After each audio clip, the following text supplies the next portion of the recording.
Salut à tous, je m'appelle Samira El Gadir, je suis journaliste et je suis là pour Upendo.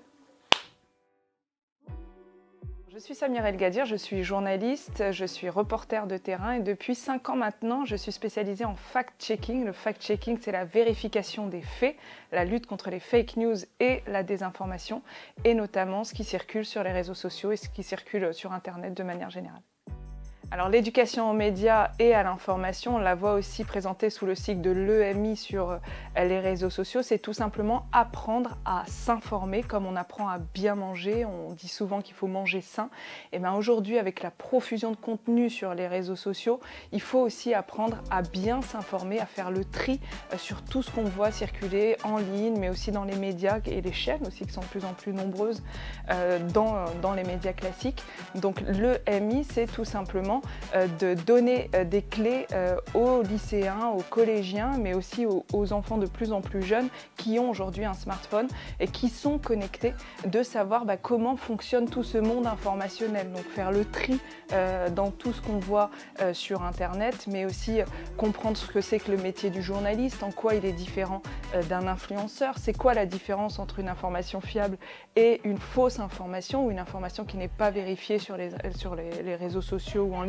Donc voilà, l'EMI c'est tout ça et elle est portée par des journalistes, elle est portée par des professeurs. On va en classe et on donne des clés en fait tout simplement aux étudiants pour y voir clair. On leur donne aussi des exercices pour pouvoir travailler leur esprit critique parce que c'est ça qui nous aide à y voir clair, c'est de se méfier finalement de ce qu'on voit, de prendre du recul, de vérifier les sources, de mettre en contexte aussi les informations et les images qu'on voit sur les réseaux sociaux. Ça me passionne tout simplement parce qu'il y a un enjeu de société, c'est-à-dire qu'à un moment donné, moi en tant que professionnelle de l'information, c'est important pour moi de reprendre à la main sur cette matière aussi, de montrer que informer c'est un métier.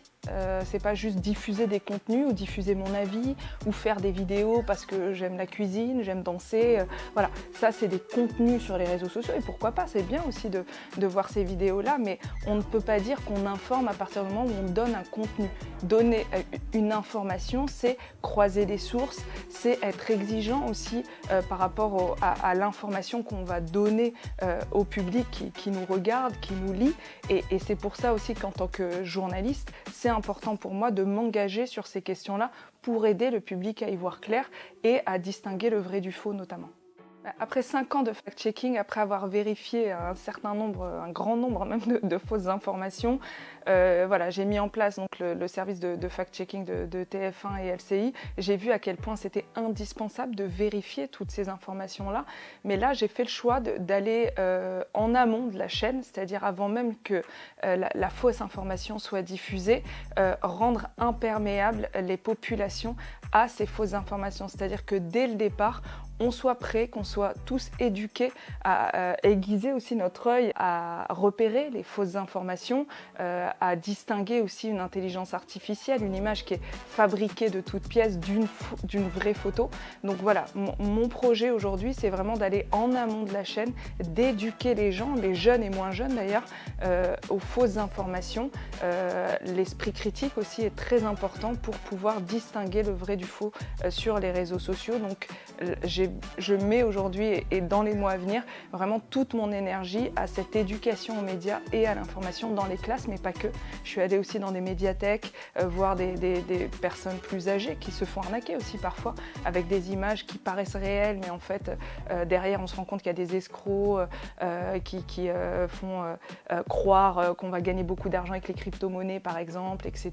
ou qui vont jouer sur nos émotions, sur les algorithmes, sur le fait qu'on va liker des images d'animaux, des choses comme ça, pour pouvoir ensuite nous retirer de l'argent. Voilà. Donc l'idée, c'est plutôt d'éduquer en fait aujourd'hui la population en amont, avant même que les fausses informations circulent, de pouvoir les repérer. Ce qui m'a marqué le plus, c'est la semaine que je viens de passer. Je viens de donner des cours à des élèves de CM2, donc ils ont 10-11 ans, enfin ils sont vraiment très très jeunes.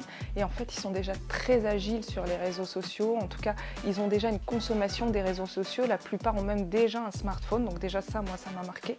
Et ce qui m'a marqué là-dessus, c'est qu'ils ont quand même cet esprit critique, c'est-à-dire qu'ils arrivent quand même à se poser des questions sur les contenus qu'ils voient passer, etc. Donc ça me donne de l'espoir. l'espoir, mais en même temps je me rends compte qu'ils ne sont pas toujours éduqués, c'est-à-dire qu'ils ne savent pas forcément, même s'ils ont un smartphone dans la poche, ils ne savent pas forcément comment fonctionnent les algorithmes, comment sont payés les influenceurs, pourquoi est-ce que telle personne va leur diffuser tel contenu. Et c'est ça pour moi l'enjeu aujourd'hui de l'éducation aux médias, c'est vraiment de donner des armes dès le plus jeune âge à la population pour pouvoir faire le tri dans toute cette profusion de contenu qu'on voit passer notamment sur les réseaux sociaux.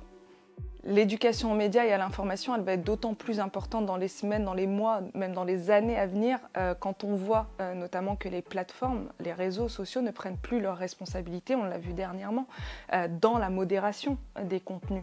Là où parfois on avait des pare-feux qui nous aidaient à y voir clair, là c'est de plus en plus compliqué. Donc l'éducation aux médias, elle va prendre aussi cette importance, c'est-à-dire il va y avoir un enjeu d'éduquer les populations pour qu'elles aussi soient armées et puissent distinguer le vrai du faux. Il y a le fact-checking, une fois que la fake news est diffusée, de pouvoir la vérifier et ce qu'on appelle débunker, c'est-à-dire montrer en quoi elle est fausse. Et puis il y a aussi un rôle, je pense, à un moment donné, juridique des États de prendre la responsabilité, les pouvoirs publics, de mettre ces plateformes face à leurs responsabilités. Ça reste des entreprises privées et à un moment donné, ces entreprises, elles doivent aussi prendre leurs responsabilités, ou en tout cas, on doit aussi les contraindre peut-être sur leur marché, sur leur chiffre d'affaires, sur le nombre d'utilisateurs. On l'a vu au Brésil notamment, où X a été suspendu quelques semaines pour prendre ses responsabilités, pour pouvoir engager des mesures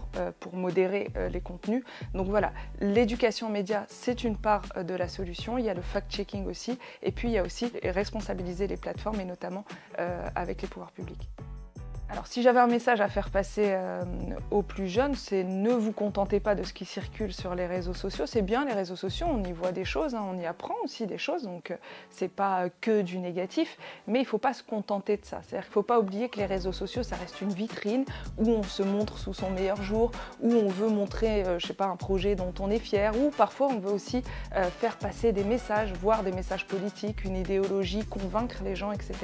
Donc ne pas oublier comment fonctionnent les réseaux sociaux, ne pas oublier l'objectif des gens qui postent sur les réseaux sociaux. Il y a des algorithmes aussi derrière qui travaillent, qui veulent jouer sur nos émotions, etc. Peu importe si les contenus sont vrais ou faux, l'objectif des algorithmes, c'est qu'on y reste.